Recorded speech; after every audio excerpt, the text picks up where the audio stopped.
Pantomnya bicara pantomnya. Cik cik cik tes di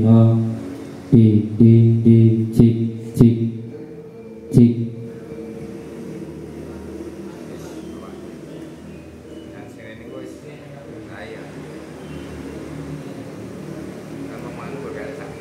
Pak besisan. Polke.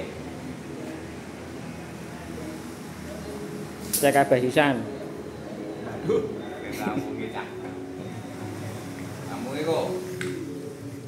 Cik cik tes di cik cik tes di di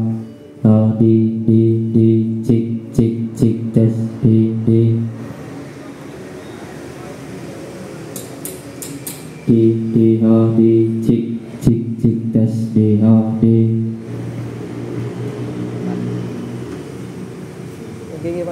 cik cik tes di cik cik cik cipta cik cik tes di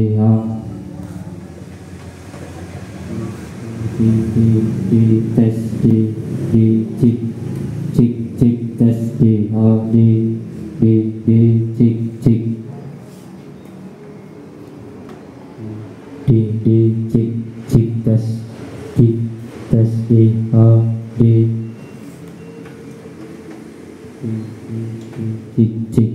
di cik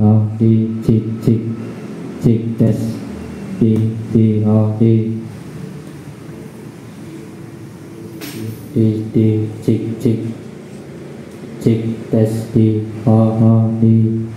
cik cik cik tes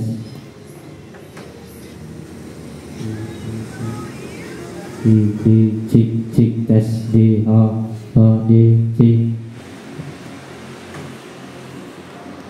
di cik cik tes di cik cik cek tes D.